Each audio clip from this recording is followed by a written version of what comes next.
خب چطورین؟ امروز واسه من یه دونه مکبوک اومده، مکبوک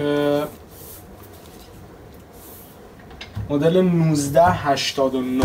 خب مشکلش اینه که روشن نمیشه. بذارید من اینو بذارم روی 20. زمانی که این USB-C رو به دستگاه وصل میکنیم ببینید اینجا آمپر که بالا نمیره و فقط 5 ولت داریم.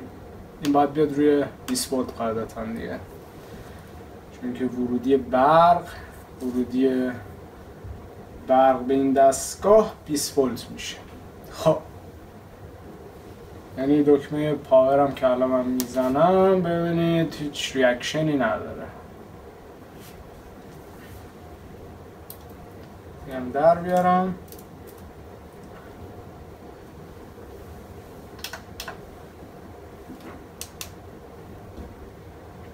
همون 5 ولت رو داریم و نه بیشتر.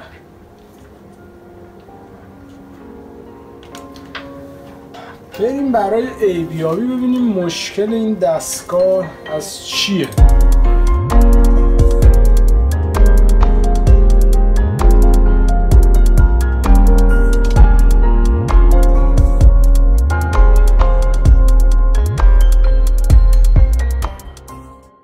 اول اینکه من باتری رو باز کنم. این از باتری من. خب این ببینیم اول قبل از اینکه بورد رو اصلا بیاریم بیرون، یکی از مراحل ایبیابی اینه که شما درست بتونی نگاه کنی. بعضی وقتا مشکلات با یه نگاه کردن درست به سطح بورد هم ممکنه پیدا بشه دیگه. ببینید اینجا ما USB Type C، الان این البته سمت پایین بورد هست. اینجا USB Type C مونو داریم، IC های USB کنترل، این یه دونش این طرفه یه دونه اون طرف. اثر آب خوردگی نداریم، ضربه نیست جایی. و ببینیم خب اینجا که خبری نیست، اینجاها به ظاهر اوکیه. این طرف اینجا همه چی خوبه.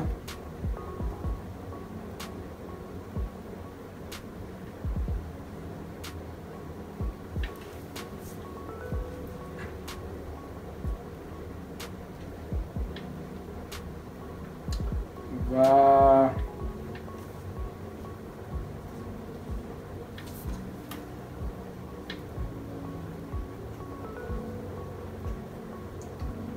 به ظاهر که همه چیز انگار بدون مشکل هست.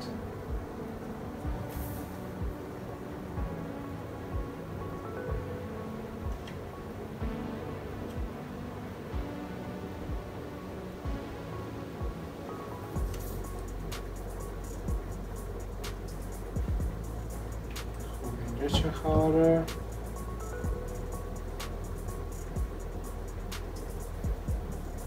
خب اولین چیز غیر عادی رو من متوجهش شدم. اینجا سوختگیه، حرارت بالا، سوختگی. این طرف چی؟ خب ببین این IC یا چی؟ بله این IC 338 SMA. این IC ببینید این نقطه‌ای که اینجا میبینین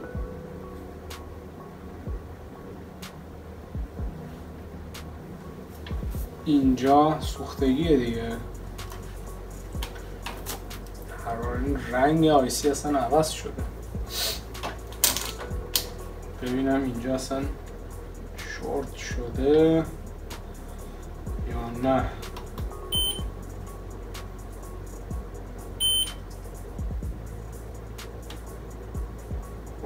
که هیچی.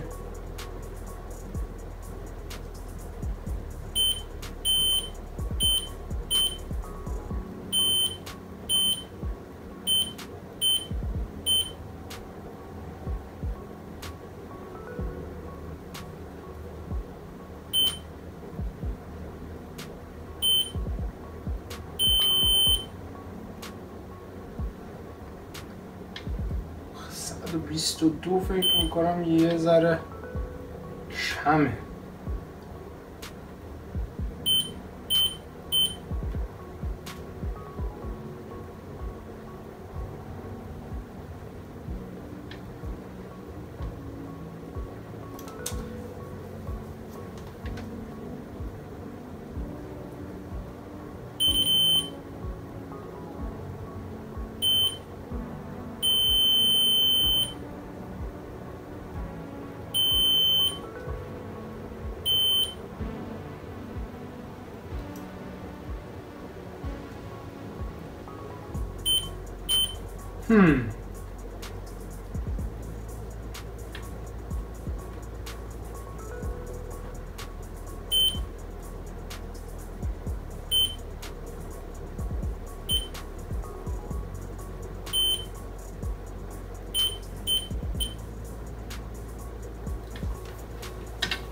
خب یو 7820 ما میشه PMU Power Management Unit. این آیسی من زمانی که اینجوری سوخته، کجاش سوخته؟ تقریبا اینجاهاش سوخته. الان این بورد یه دستگاه دیگه است، ولی خب این چیزی که میخواستم نشونتون بدم اینه که بذار من اینم بزنم ضبط. ببینید این همون آیسی هست. حالا این مدل، این لپتاپ مدل کوچکترشه دیگه. این 338S20267 A0. دقیقا ما این آیسی رو با همون لوکیشن اینجا هم داریم. یعنی ببینید این هم دقیقا همون آیسی، همون 338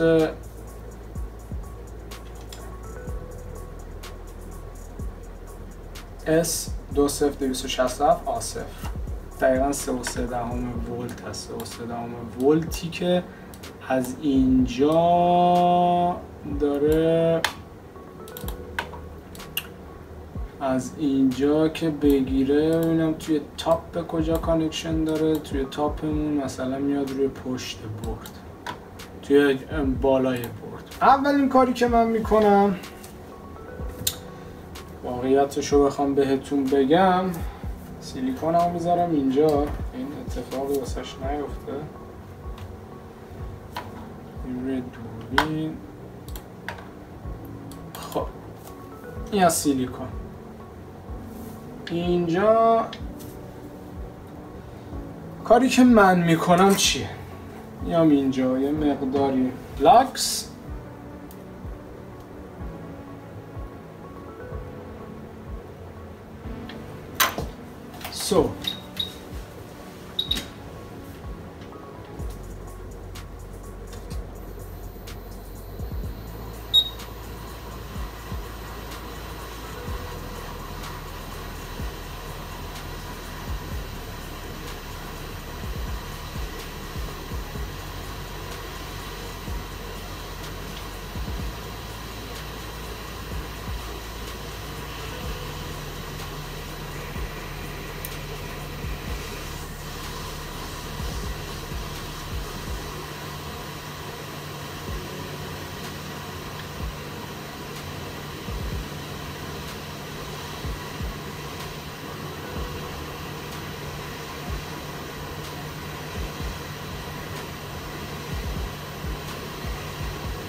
ببینید دقیقا همون قسمتی که ببینید آیسی اینجاش سوخته دیگه. اینجا رو میبینید آیسی قشنگ دقیقا همون نقطه اینجاش سوخته.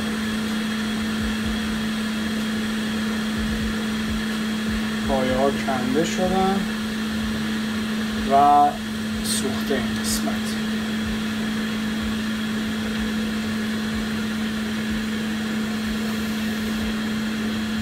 کاری که من میکنم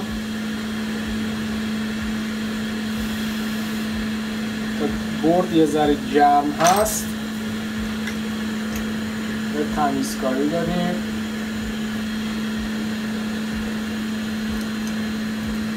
اول اینکه یک مقدار قلب میزنم اینجا که این در دمای پایین تری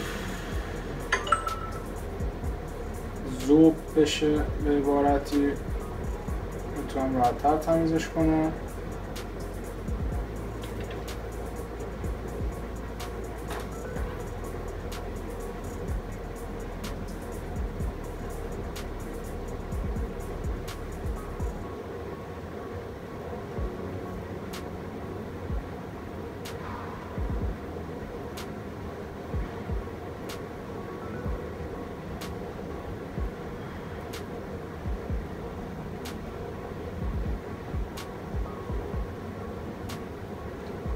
برد من گویا سالم.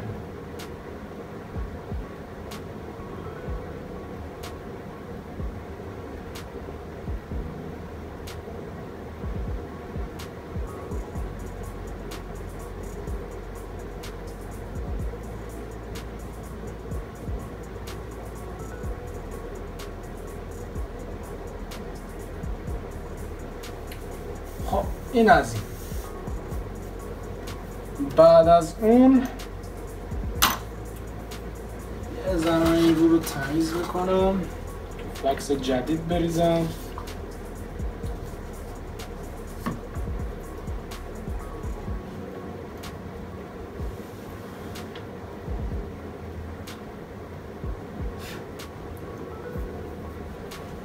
و این از فلکس جدید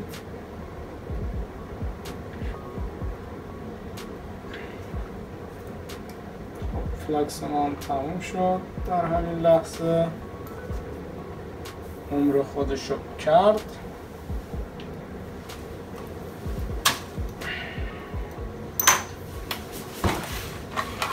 این فلکس دیگه هر میدارم.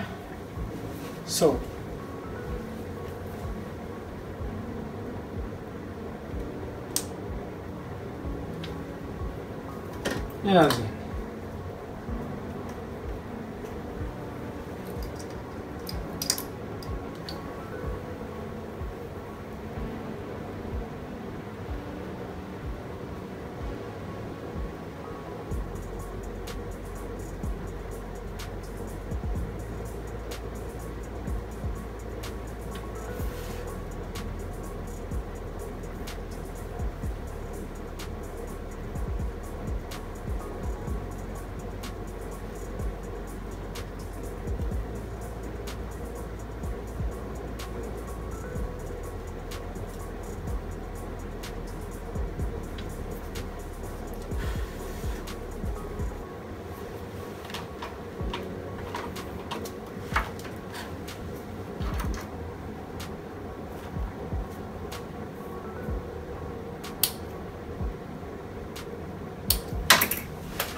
اینجا یه دونه پایه رو ندارم، امیدوارم که درد سرساز نشه.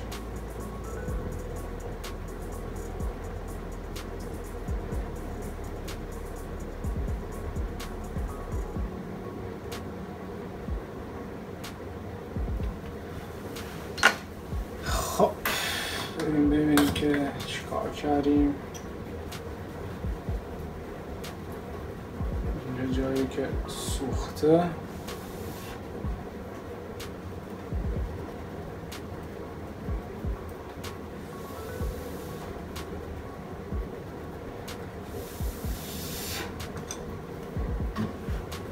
فعلا تا اینجاش اوکیه. ببینم این پای داستانش چیه،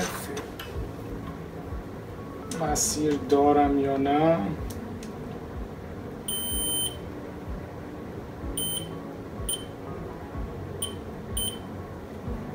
میشه 1 2 3 4 5 6 7 3 تا بالا. ببینم 1 2 3 4 5 6 7 1 2 3. آها اوه این پایه شوخی برداری نیست. این پایه 270 میره به اون طرف برد،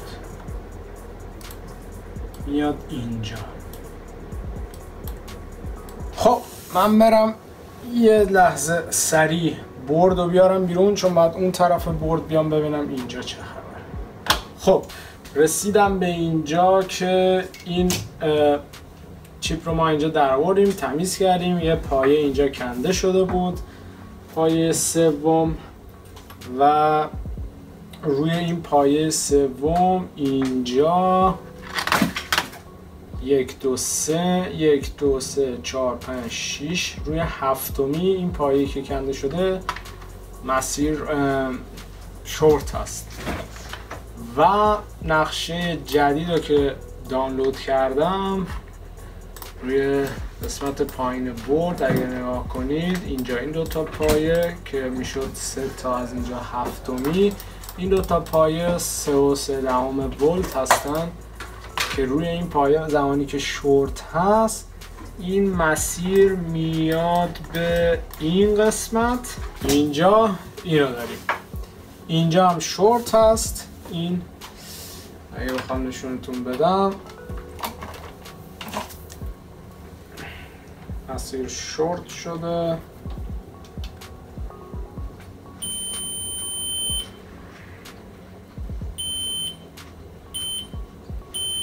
این از این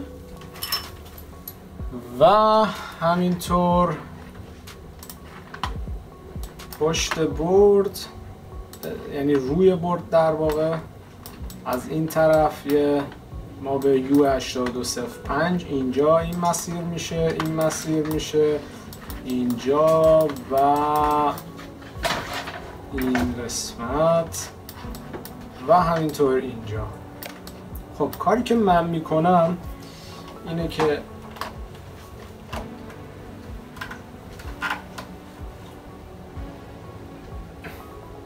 اینجا ولتاژمو تنظیم میکنم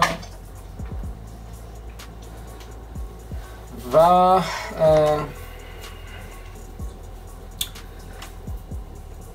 بدنه یعنی گراوند رو متصل میکنم به، ببینم کجا میتونم متصل کنم،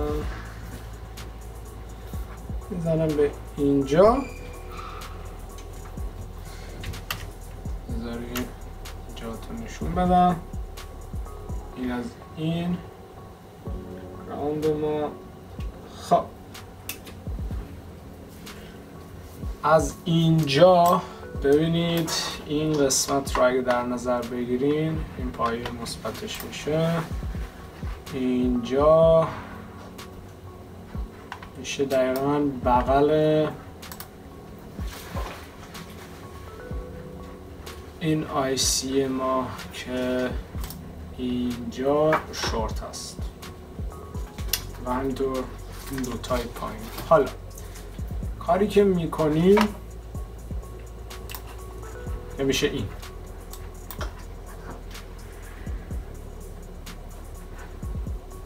کاری که میکنیم اینه. اینجا یه 3 ولت برق داریم و دوربین حرارتی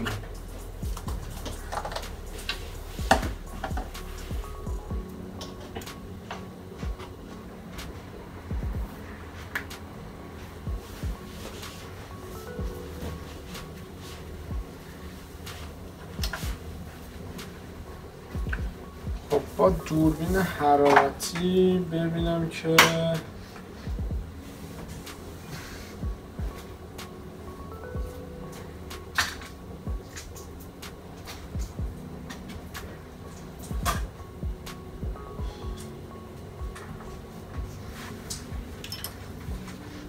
اینجا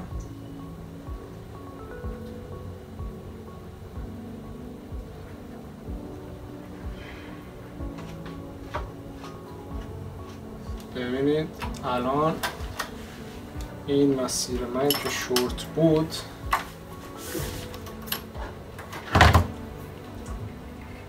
که هنوز هم هست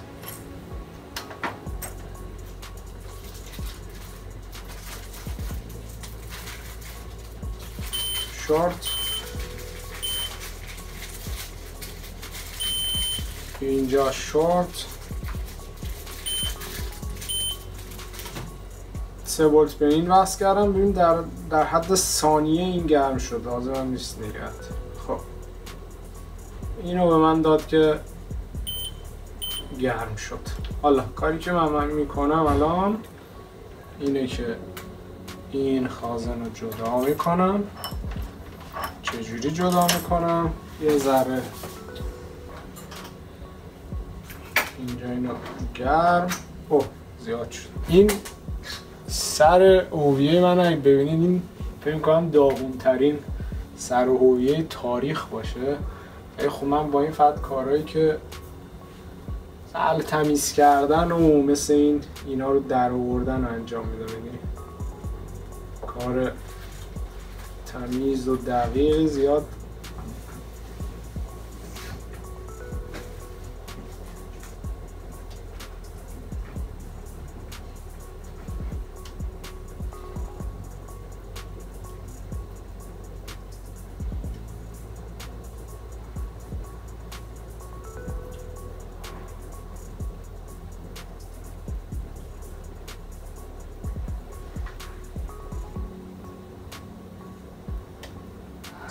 این هم از این بدون درد و خونریزی این آقا رو میاریم بیرون. بعد از اون کاری که میکنیم دوباره این قلع رو اینجا یه ذره اینجا رو تمیز میکنم.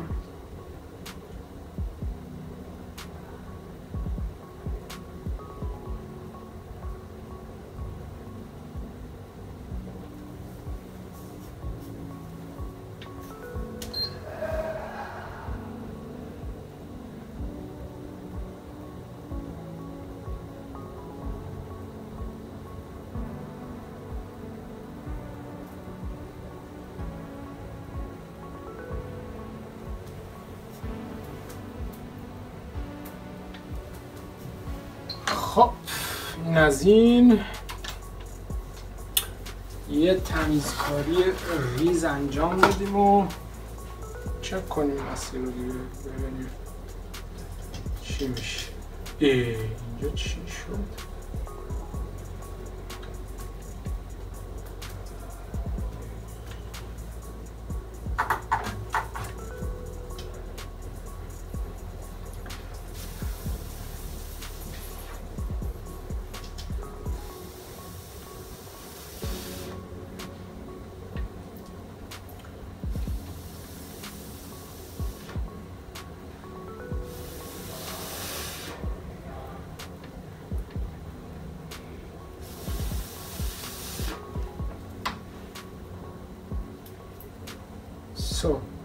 این هم از این ببینید 312 این مسیر دیگه شورت نیست. اینجا هم روی این شورت بود. ببینید 314 تمام. حالا اون طرف بورد هم همون نقطه‌ای که از روی بورد کنده شده بود اینجا که شورت داشتیم اینا رو چک میکنم. مسیر باز.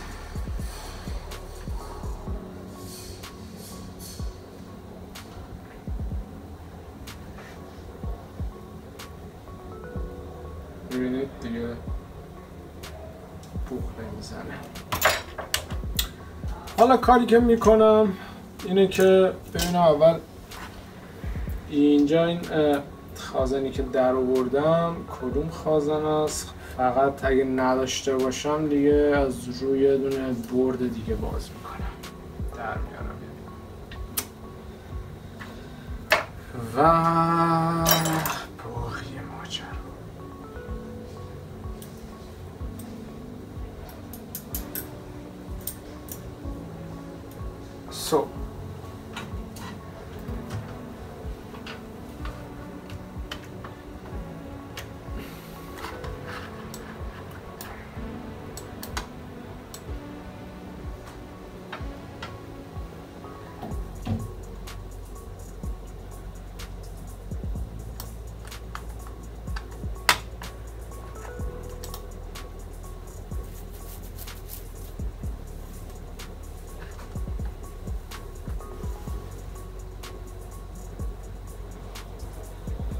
خازن‌های بزرگی هستن که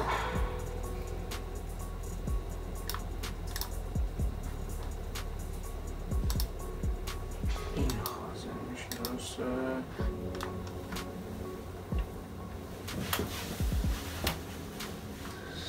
ببینم روی برد دیگه من این خازن رو دارم.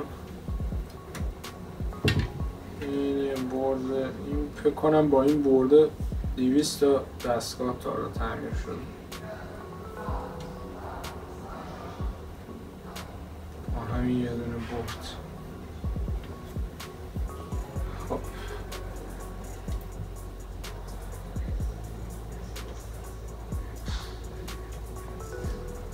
وقتی که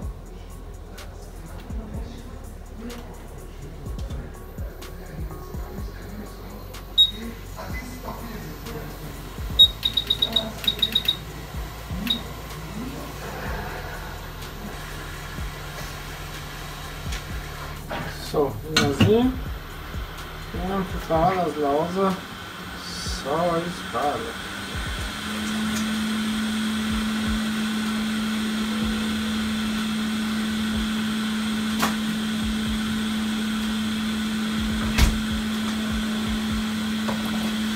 این انگشت کوچیکه من میشه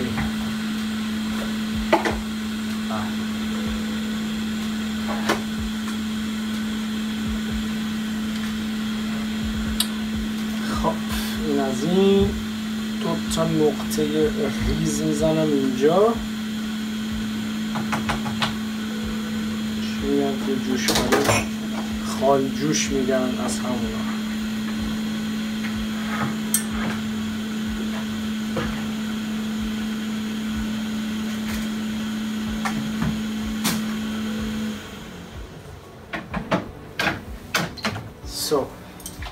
و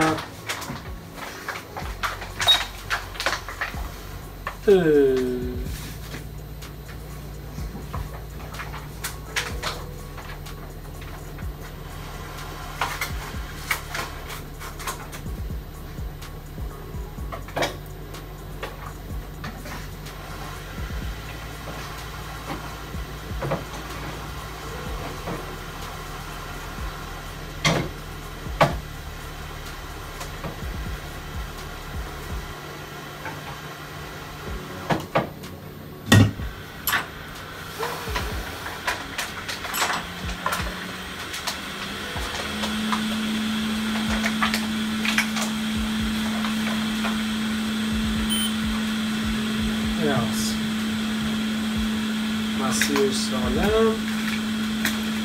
بله مرحله بعدی اینه که ما اینجا رو تمیز کنیم دیگه، چون با این ور برد که کاری نداریم دیگه.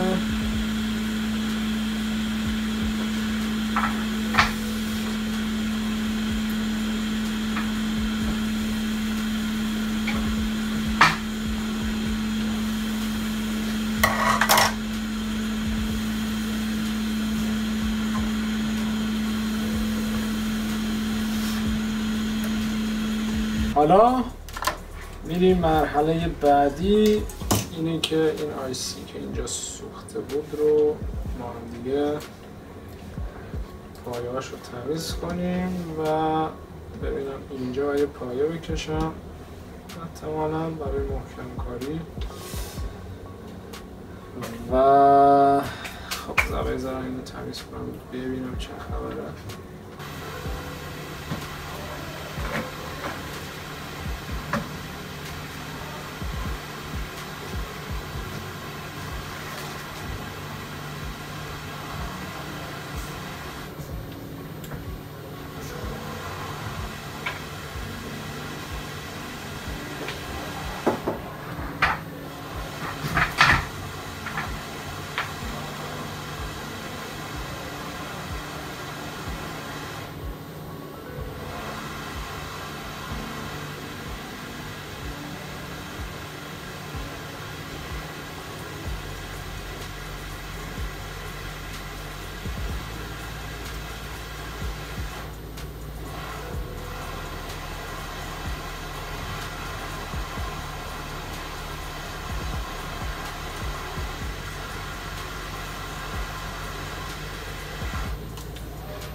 و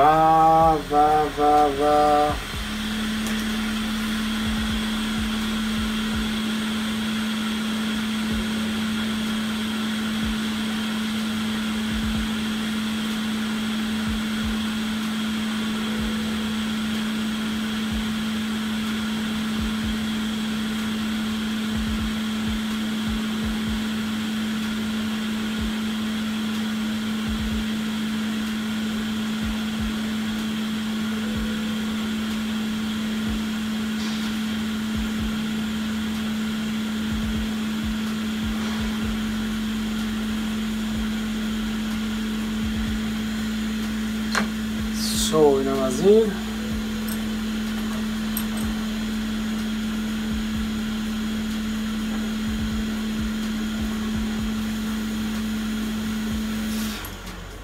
اینجا یه پایه همون فکر کنم پایه گراوند باشه، چیز خاصی نباشه.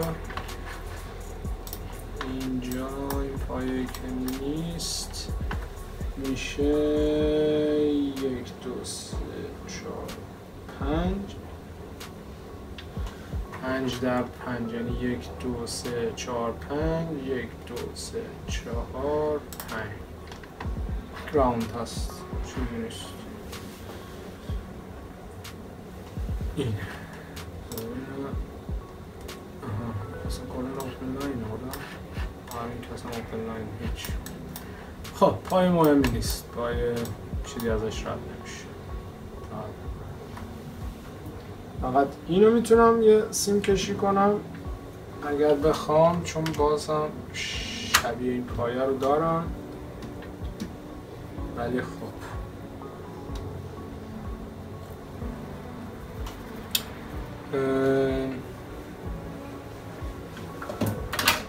اسکالپل اون کجا؟ من یه اسکالپل دارم که همیشه گمش میکنم، خیلی هم عجیبه واقعا. ایناش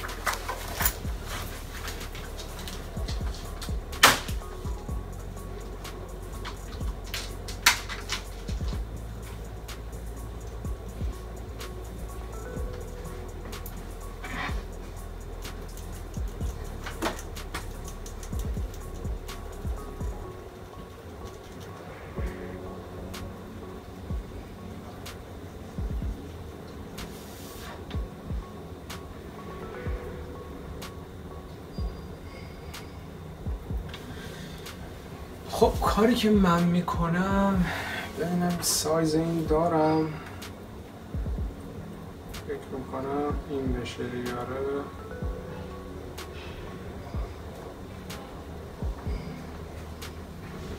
حتی اینو میتونم نذارم چون که اول مساش خیلی بزرگه، خیلی بزرگه.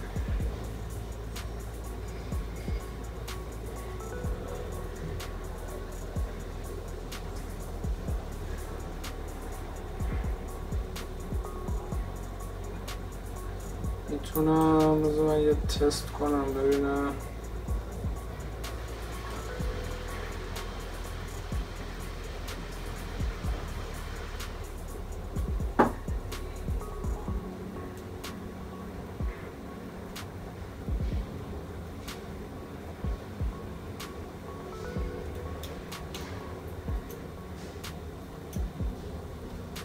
از این استفاده کنم.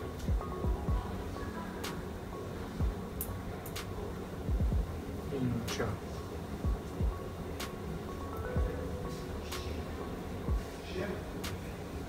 دوستان دوتا پایه رو داشته باشم که اینو بذارم سر جاش. به نظرم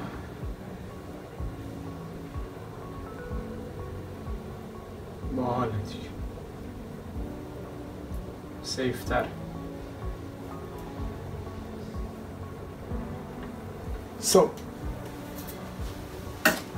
ای روزگار. اینجا من مقداری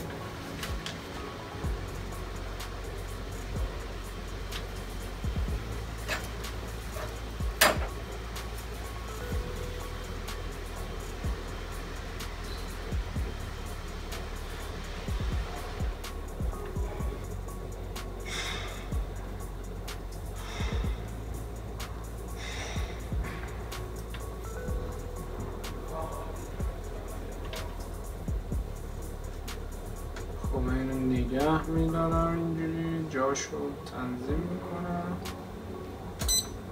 و برو که رفتیم.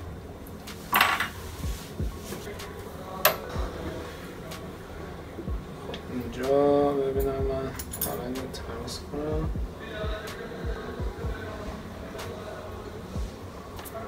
این از اینجا رو که کاری نداریم پاک میکنیم. پاک پاک پاک پاک.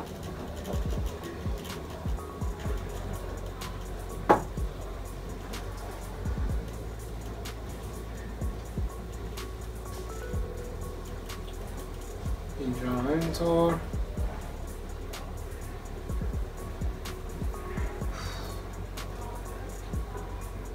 و این طرف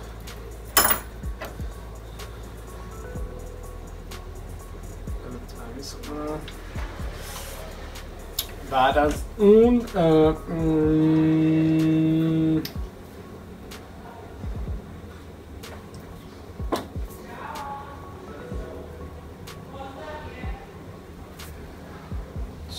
یه خال خیلی ریز اینجا میزنم.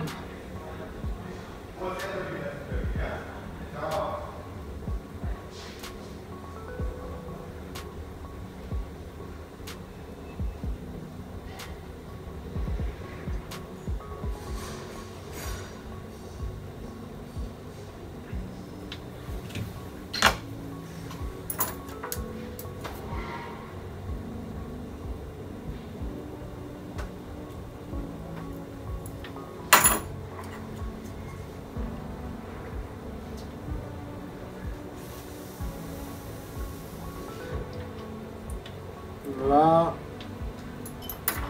میرم واسه اینکه اینو یه ذره بتراشم ببینم پایی که ساختم چه شکلی.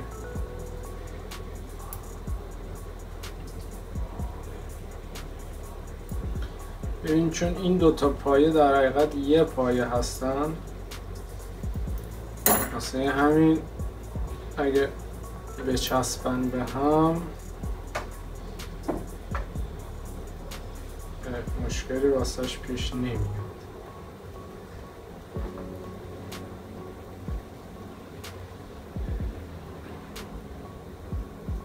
این از پایه من.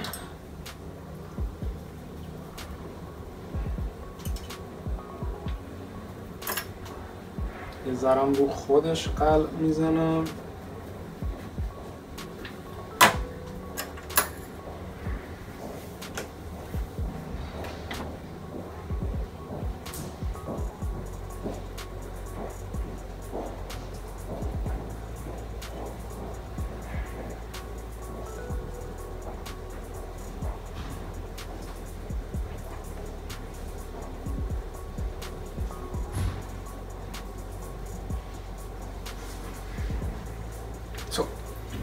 این هم از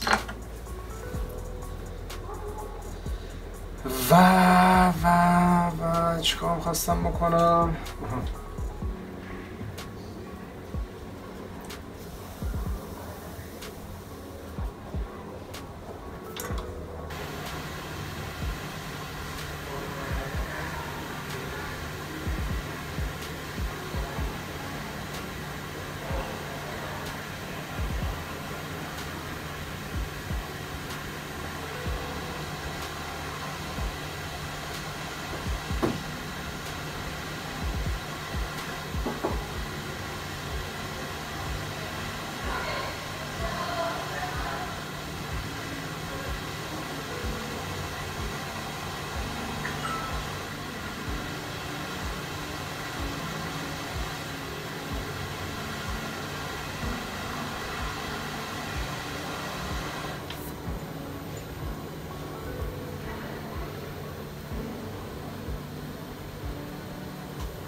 ذره اینجا رو تمیز کنم.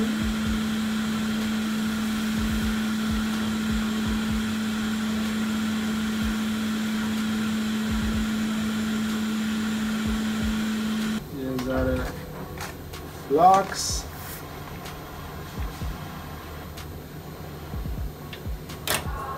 و یه دور پایه ها رو ببینید اینا قشنگ اینجوری کاری که باید انجام بدن و الان دیگه راحت میتونن انجام بدن.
خب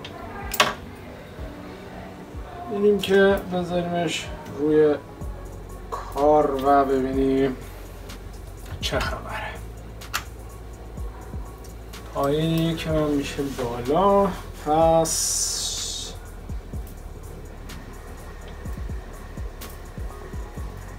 ایشون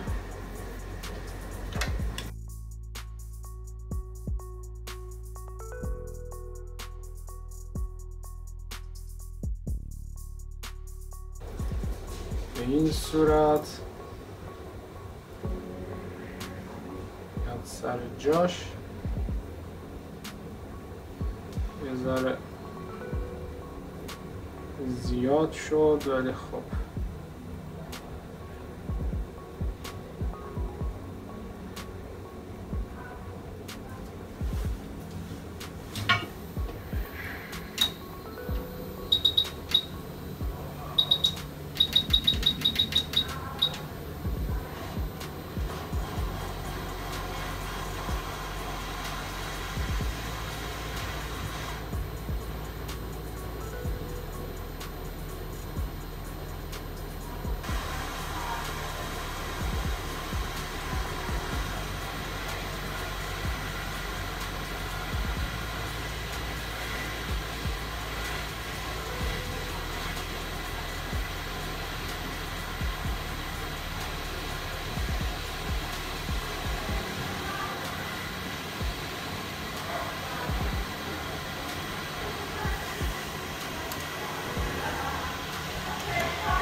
صبر میکنیم خنک شه.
خب بریم برای تستش و ببینیم چطور پیش رفت. اینجا این آنتنا رو وصل کنم، کابل دیسپلی، دستگاه رو روشن کنیم ببینیم کارمون ثمر نشسته یا خیر.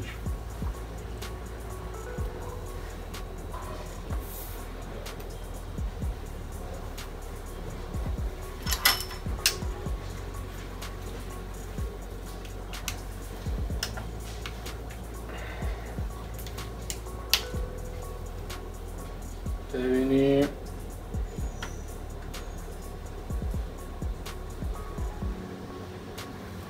و 4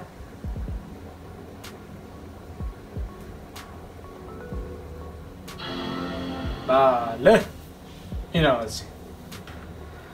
خب اینم از این. دستگاهم روشن شد، جریان کشیشم اوکی شد. اینم از این. تا ویدیوی بعد.